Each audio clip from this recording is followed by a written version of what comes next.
Hello and welcome to The Window. My name is Harry Durham. Every single day of the transfer window, we'll be keeping you up to date with all of the movers and the shakers in and out of the Premier League, the done deals, the cancelled transfers. Joining me to discuss the biggest transfer news of the day is talkSPORT transfer expert Ben Jacobs. Ben, let's kick off with Victor Gyökeres to Arsenal. The story's been dominating a lot of the transfer windows. It feels like multiple transfer windows now as well. Reports have claimed that Arsenal's representatives are over in Portugal for talks. talkSPORT's Alex Crook said yesterday on The Window that Arsenal could pay Gyökeres £200,000 a week. Sporting have previously said that the striker won't be available to leave the club for £59 million, which is €70 million. Has there been any news on how the talks are progressing between both parties in Portugal? I think they're very positive. Sporting are driving a hard bargain, but we're not too far off an agreement in principle. It could come in a matter of hours or days. Arsenal feel that Gyökeres only wants them, and from Sporting's point of view, they accept that a player exit will happen. It's just been a little bit tense in the past few weeks because, as you rightly say, the Gyökeres perspective is that there was this €70 million pact, whereas Sporting is saying he can leave for below his €100 million release clause, but not necessarily at that exact number. Arsenal had presented a proposal in the region of €65 million plus add-ons. The feeling is that Sporting won't accept that guaranteed fee. They want closer to €70 million up front. And then, of course, the add-ons and the payment terms are going to be important. But it's all very positive. And for the first time this summer, we've seen a clear direction of travel, which is Arsenal moving away from Benjamin Sesko towards Victor Gyökeres. One of the reasons for that is because even though the legwork was done on Sesko, Leipzig have driven a much harder bargain than Arsenal anticipated. Perhaps a few weeks ago, the feeling at Arsenal was that the price for Sesko would drop and maybe they would go in that direction. But now there's a clear feeling that Leipzig have been harder in the negotiations than Arsenal first anticipated, and the price for Sesko is just too high. Whereas with Gyökeres, because of the tension and the fact that the player won't return to pre-season training, Arsenal have managed to get a bit more ascendancy in that negotiation. So we'll have to see if this ends up being below €80 million or at €80 million, and if it is €80 million, Sporting will be able to say that they've got the kind of fee that they were looking for. But at the end of the day, it's not in either Sporting or Gyökeres' interest to let this run on. Now pre-season is about to get underway, and that's why Arsenal made the trip over for face-to-face talks. They've got a good relationship with Sporting, and the expectation is an agreement in principle can get done on this deal, and sooner rather than later. I was reading something about a gentleman's agreement. I mean, I might be throwing you a little bit of a curveball there. Is there a difference between a gentleman's agreement and a deal in principle? Because myself and other people reading these stories and they hear gentleman's agreement, what does that mean? Well, I think they're two separate things. So an agreement in principle would more be a term that you're using when a deal is agreed verbally between clubs in terms of the fee. A gentleman's pact is more in relation to conversations between Hugo Viana, now at Manchester City, and Gyökeres, saying essentially it's not in your contract allowing you to go for a set number, but we agree if a number is hit, then we will entertain business. And this is the sort of point of contention, really, between Gyökeres and Sporting, complicated by the fact that Hugo Viana isn't there. So the player is of the belief that 12 months ago, if he committed to another full season with Sporting, he'd be allowed to leave for €70 million. And some say that €70 million has a breakdown of €60 million guaranteed with 10 million in add-ons. Sporting say that regardless of that conversation, there's nothing binding, and they're perfectly entitled to react now in the market based on the demand, knowing that there's a fair amount of clubs, and seeing what Gyökeres did statistically over the last 12 months. So they've changed their perspective, at least according to the Gyökeres camp, and they're now trying to create more of a bidding war. And that has led to Gyökeres saying, I'm going to try and drive a move by not coming back to Sporting and doing any kind of pre-season with the club. An agreement in principle or a verbal deal tends to be something that, even if it's not in the contract, has been more definitively said, and maybe even in some form of writing, even if it's not actually in the contract, maybe informal discussions with some kind of written paper trail. That's not the case here. So even though the Gyökeres camp are adamant he should be allowed to leave for less, it doesn't appear that they've got anything binding, which is why the pact, from Sporting's perspective, may not be enforceable. And it has led to this tension, two different sides, lots of different fees being bandied around. And the reality is that Sporting may get their price, because it doesn't look like Gyökeres is going to be allowed to leave for 70 million euros. And then, of course, there's the other grey area, which is, was this 70 million euros number ever stated by either side as being 60 plus 10 specifically, or is it 70 million so Sporting can point to the fact that it's going to be 70 million, they're going to seek 70 million guaranteed. If he leaves, it comes back to what was agreed a year ago, because that initial fee might be 70 million euros. So the add-ons are going to be a bit of a grey and debatable area as well. But Arsenal are trying to ignore the noise, separate themselves from the politics that has gone on over the last few weeks, and just now try and get this deal done quickly, because they want Gyökeres to arrive as soon as possible with their own pre-season in mind. Ben, yesterday on the window, Alex Crook says that Gyökeres could be getting paid £200,000 a week by Arsenal. He won't be the highest earner. But does that feel a bit steep? I mean, yeah, he's coming from the Portuguese league in Sporting Lisbon. His English experience is just the Championship. Is it, is that the right sort of price tag that he should be getting every week from the club? I think so, given the incredible numbers that he's put up at Sporting, and we're not talking about a Victor Osimhen type wage. It's interesting, really, because when Arsenal were looking at Šeško, they felt they'd get the price down, and then the overall cost of Šeško would be a lot cheaper than Gyökeres, which, in addition to their legwork on Šeško, was one of the reasons why they were advancing earlier in the window on that particular deal. But now you look at the Gyökeres numbers, and it feels quite decent value, really, because he'll come in if a deal gets over the line. He'll likely be one of Arsenal's top 5 earners. You would expect that for a player at peak age, with the insane goal-scoring record that he's had at Sporting, and some experience, as you mentioned, playing in England as well, which is a positive, because the acclimatisation to the Premier League shouldn't be too difficult if a transfer ends up being completed. And now I think Arsenal will feel actually the overall cost of Gyökeres is very much within their wage structure. As I said before, when it was Šeško or Gyökeres, it was Šeško fee is higher than Gyökeres, assuming Sporting honoured the pact. But if you bring in Šeško, the agent fees and the wage lower. So Gyökeres was always seen as the more expensive deal. And I wonder whether earlier in the window that put Arsenal off advancing things. Then you have this tension and politics around how Gyökeres can exit and at what kind of value. And maybe that does give Arsenal the opportunity to get a slightly cheaper deal. We'll have to wait and see. Is it going to be 70 million euros? Is it going to be 80 million euros? But the actual wage side is lower, because Victor Gyökeres now has reduced his wage demands, and he's been prepared annually to reduce his salary by about 2 million euros. So again, if you flash back a few weeks ago, Gyökeres' wage was high, agent fees were high, and it was difficult to understand what kind of price Sporting were going to put over his head. Now they've had face-to-face talks, so at least they understand the deal, even if it proves to be more expensive than 70 million euros. And Gyökeres has almost said, I want Arsenal. I know that Sporting are going to ask for more money than perhaps Arsenal thought originally. So he's reduced his wage a little bit, which means that this 200,000 odd number, or whatever it proves to be once they finalise the personal terms with all the bonuses and so on, but that total wage is saving Arsenal about £1.5 million or 2 million euros, which means if they do have to pay a little bit more on the player, the overall cost of the deal might still be similar to what they were hoping or anticipating a few weeks ago. So Gyökeres is doing everything in his power to try and get this Arsenal deal over the line.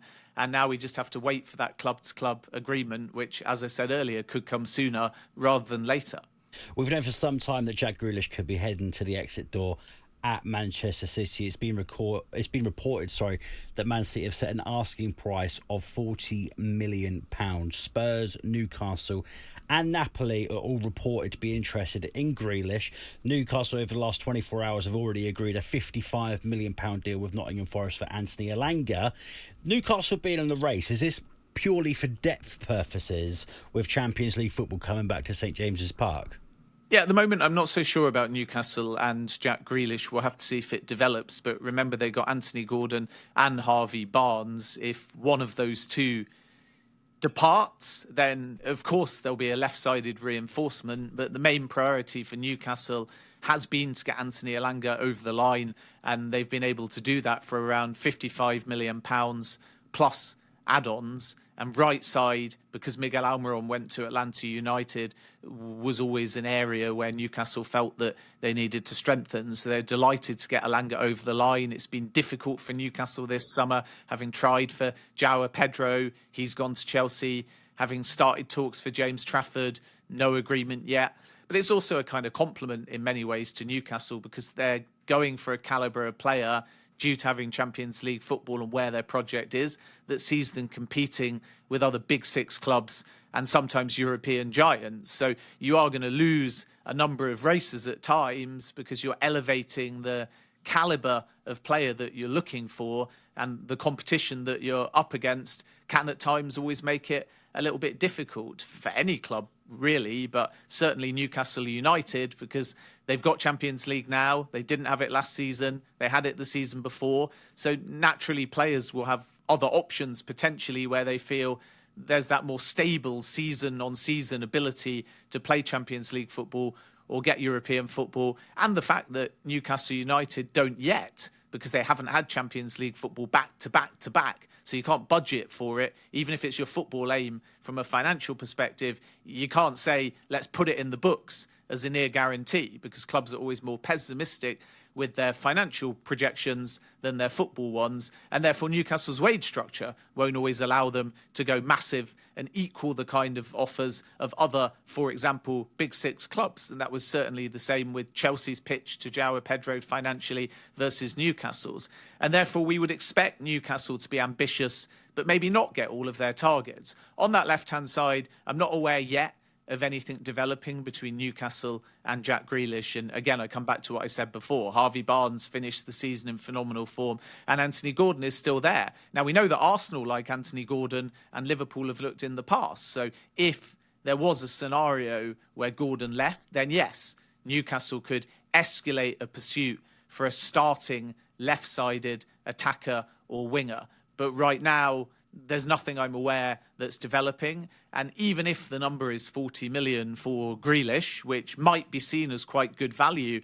by a number of clubs, you've got to be able to afford his wages as well. Tottenham have discussed Grealish, and despite the fact that Matis Tel has signed permanently, as we revealed first on talkSPORT, they could add another left-sided player too. Things are not advancing with Grealish at the moment. The wage is a little bit of a stumbling block from Tottenham's perspective too, so I don't think they're going to be in a position to bid for Jack Grealish just now, although they have held a conversation internally about that market opportunity. And obviously, if Tottenham add somebody on that left-hand side, they may want to resolve the future of Son as well, which my expectation is could come a little bit later in the window, because Son's going to go off to pre-season. He's going to play in a game in South Korea that he's contractually obligated to do against Newcastle United. I believe that fixture is on August the 3rd. So we may not know more about Tottenham's direction of travel on that left-hand side until Son's future is resolved. I think suggestions Son could go to LAFC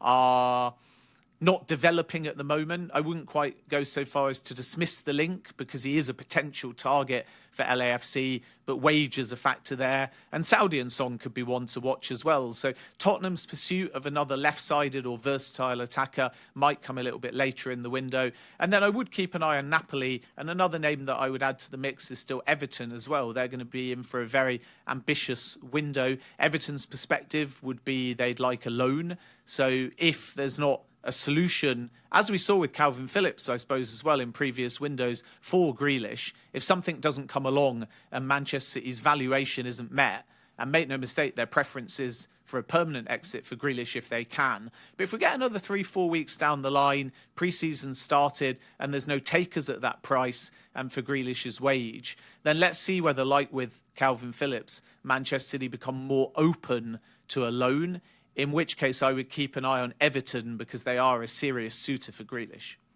No Aston Villa?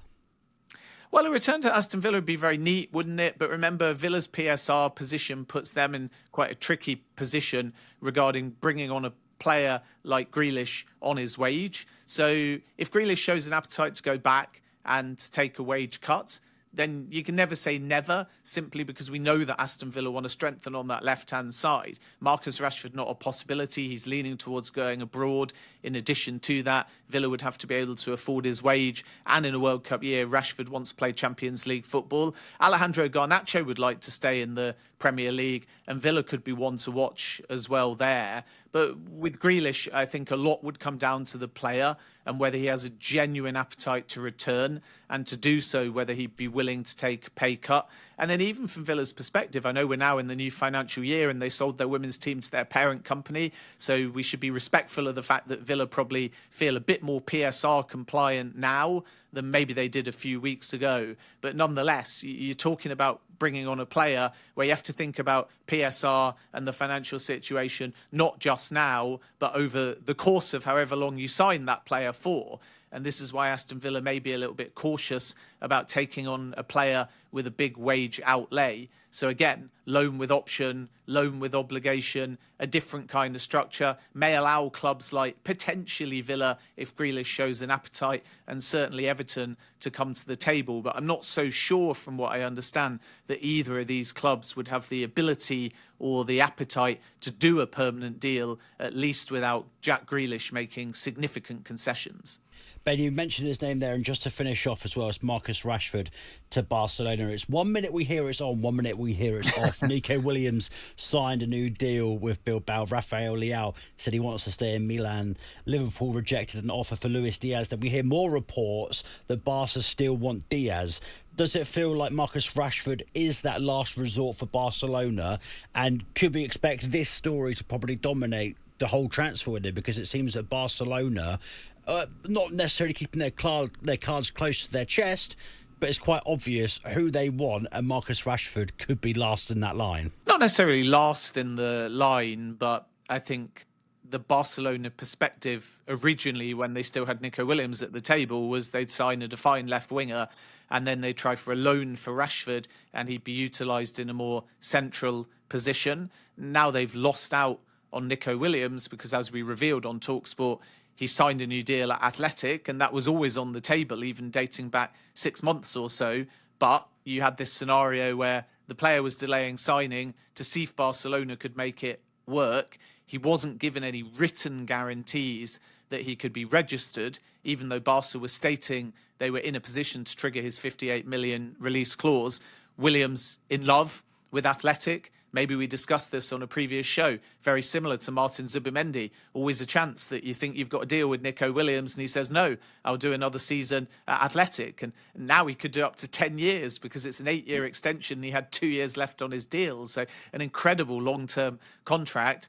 And as a consequence, Nico Williams is going nowhere. So now we have to see whether Barca take that 58 million euros that originally they'd allocated for Nico Williams and put it down for a permanent transfer on Marcus Rashford. And they'd still have the same issue where even if they can give Manchester United the 40 million they're looking for, they've got to find a way on their wage bill to actually register Marcus Rashford. The only difference is perhaps if it moves in that direction, Rashford would be a bit more patient in waiting to be registered, whereas Williams was very bullish in saying you've got to put it in writing, including confirmation from La Liga that you can definitely do this deal because I don't want to be messed around. Maybe Marcus Rashford will actually sit in limbo for a little bit and wait for Barcelona as he tried to do in January. So I think Barca and Rashford is one to watch. But the key thing that's changed now is the pitch from Barca to Rashford was, we'll play you through the centre. We're signing Nico Williams. Now Williams isn't signing. Is he back to a left-sided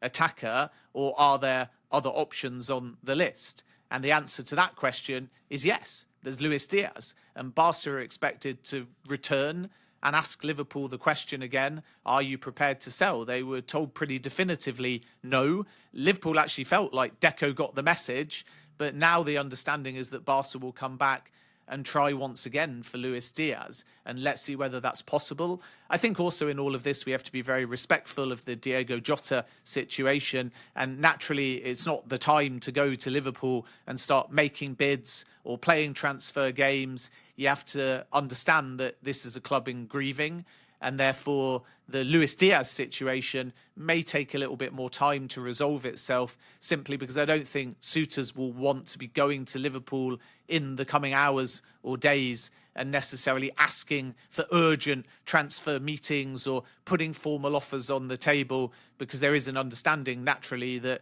Liverpool are a grieving club. And I think all prospective buyers doing business with Liverpool will be very respectful of when the right time is to once again resume negotiations. So if Diaz becomes Barca's priority, Rashford might have to wait. But the good news for Rashford is that if Diaz did go to Barca, then it might mean Bayern move for Rashford. If Diaz goes to Bayern, it might mean Barca move for Rashford. So there's still a feeling that he will get a big European club coming in.